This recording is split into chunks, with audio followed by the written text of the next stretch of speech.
Well, hello tube. Today we have Sphere by Michael Crichton. It's a naked dust hardcover. It's not going to be fun to look at, so I'm just going to set it down right now and pretend like I'm holding it up.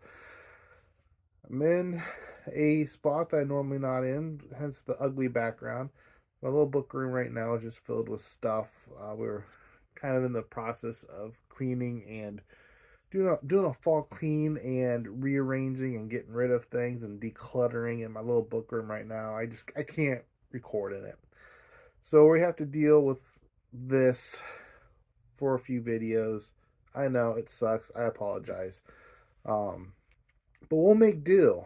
And I have a affiliate link down below to bookshop.org where if you use it to purchase Sphere or any other book using my affiliate link, I get a small commission. You can also book an extra cost to yourself. It's a win-win. And since I'm in here and the floor is linoleum and the dog will not lay down, you're going to be listening to him tap dance during the entire video. Again, I apologize. So Sphere. Well, first, Michael Crichton, he was born October 23rd, 1942 in Chicago, Illinois. He died on November 4th, 2008, Los Angeles, California. He was a relatively young man. He wasn't that old. Kind of sad. This book was originally published May 12th, 1987. Became a movie February 13th, 1998. Directed by Barry Lee Levinson, also known for Good Morning Vietnam, probably my favorite Robin Williams movie. The movie had Dustin Hoffman, Sharon Stone, Samuel L. Jackson, Peter Coyote, and Liev Schreiber, who is the voice of NFL films, by the way. Um, the movie was a flop. It. Can you sit down? Nobody wants to listen to you walk around right now. He's going to start whining because he needs to go OUTSIDE after the video. Um, it basically in the box office made its budget back, which, um, if you know anything about movies at all, which I don't, but my understanding is you basically want to double your box office takes from your budget. That kind of determines whether a movie is really successful or not. Because there's a lot more than just making money. You have lots of palms get greased when these movies are made. So simply making back your budget, not a good thing. Um, the synopsis on Michael Crichton's own website is kind of bad, but a group of American scientists are rushed to a huge vessel that has been discovered resting on the ocean floor in the middle of the South Pacific. What they find defines their limitations and mocks their attempts at logical explanation. It is a spaceship of phenomenal dimensions, apparently undamaged by its fall from the sky. And its most startling, it appears to be at least 300 years old. And then on his website too, which is really kind of cool, he does a blurb of just a blurb about the book, his process. And according to Michael Crichton, I started the story in 1967 as a companion piece to the Andromeda strain, but then I didn't know where to go with it. The idea of doing a story about contact with a superior intelligence, a time honored theme, is that it's very hard if you stop to think about it. Most writers evade the issue by making the aliens recognizably human. It's 9 feet tall with spiky teeth and it wants to eat you, or it's 3 feet tall and wants to hug you. In either case, it's human. Like, was he kind of like doing a dig at ET right there? I feel like he was kind of, kind of little dig at ET.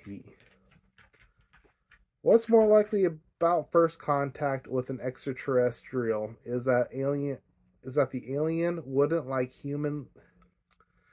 Start this sentence over again. This book, we don't edit here. We just go with the flow.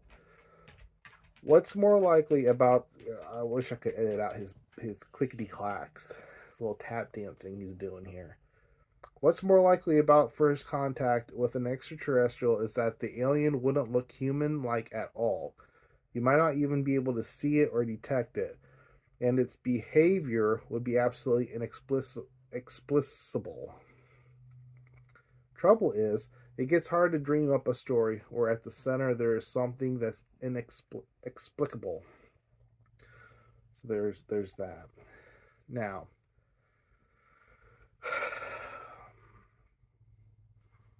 start off by saying I didn't hate this book. I didn't hate it. If I was to do a star rating, which I really don't do, I do like a 3 out of 5. All right, I didn't love it. I didn't hate it. However, this book drove me nuts. Drove me nuts. Drove me nuts. I don't know what kind of inside joke he was having with some imaginary person out there, but I swear to God, if I heard cake one more time, half the book is various people whining about cake. Someone ate all the cake. Where'd the cake go? Who's going to make the cake? Cake this, cake that. Drove me nuts. In fact, if I wasn't lazy, I'd go get my Kindle. And I could probably at one point I started highlighting every time cake was mentioned. I bet you it was 80 times. Ridiculous. It drove me nuts. Nuts, I tell you. Second thing that kind of drove me nuts. Now, in the Congo video I did a couple weeks back, I'll put a link down below. There's also a Michael Crichton playlist down below where you could find it. But I mentioned in Congo that Congo was nice in the fact that Michael Crichton loves his twists. And when I was talking about the twist, this Sphere is one of the ones I had in mind. Rising Sun, I also had in mind. Michael Crichton really likes having a twist. This one was a twist after twist after twist after twist. At a certain point, by twist number 35, I'm like, I checked out. I just didn't care anymore. I'm like, just end this book, Mike. End it. Your endings are terrible anyway. I'm sorry.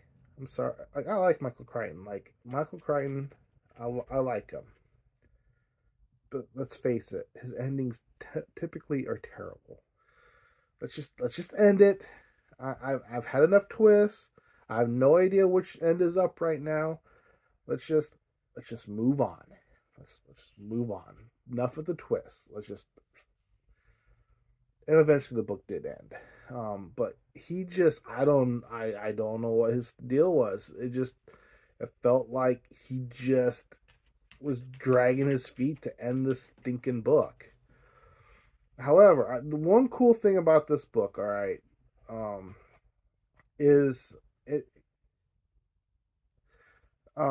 This is probably a spoiler, so just beware. Spoiler alert. We come to find out that they are kind of, I guess, with the help of this alien thing, this alien sphere. They are the sphere is using their thoughts, their fears, their emotions to affect the world around them, and I thought that was a really cool idea. It just sucked that it was ruined by the 5,000 twists. Is it the secret? Is it the secret where it's like you manifest things in your world? So it's kind of like the secret come to life in this book, but not necessarily in a good way. That I thought was really cool, and I thought it was an interesting part of this alien thing. I don't honestly know if it was really necessarily a life form or if it's more of a mechanical device that somehow through the computer algorithm can affect the world around them, or I don't really necessarily the understand what it actually is. I don't know if it was really explained, or if I just at that point where it was explained, I just kind of checked out. Because I did, I admit it. At some point, I just checked out because I was ready for the book to end. But I thought that was really cool how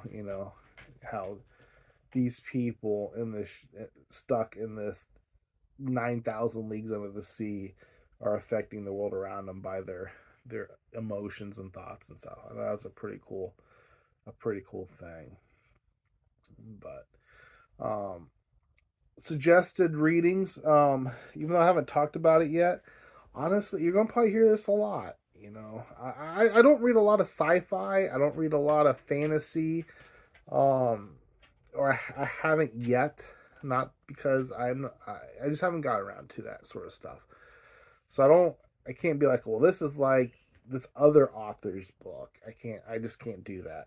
However, if you've read Sphere and you haven't read Jurassic Park, get on it, or vice versa. If you've read Jurassic Park and you want to know another Crichton book to maybe check out, Sphere may not, they both have kind of sciency things going on in them. The genetics versus psychic, I guess. I mean, read it. Or also Congo, which is in this 3-pack. If you've read Congo and you want another kind of place to go to, Sphere's not a bad place to go. Or if you've read Sphere and maybe you've watched the Jurassic Park movies, it's not your tea or whatever. Maybe you've heard of, spoiler alert for my upcoming Jurassic Park video eventually, is maybe you've heard that the movie is better than the book.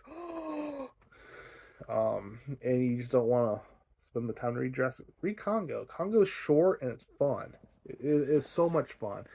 Instead of an alien life form machine thing, you're dealing with angry gorillas, protecting things. They're both kind of corny and both kind of fun. So I think that's it for this one, peeps. Let me know down below. Have you read Sphere? What do you think of Sphere? Do you like Sphere? Do you hate Sphere? Were you like me and you just wanted to smack Michael Crichton right across the face every time cake was mentioned? Let me know down below. Subscribe if you haven't. Like the video if you like this sort of thing. Don't thumbs down if you hated this video. I don't really care either way. Comment down below. Be nice. I am all for people who disagree with me. Just be nice about it. And affiliate link down below. Is that all? Is that it? Is that all of it? Cheers, peeps.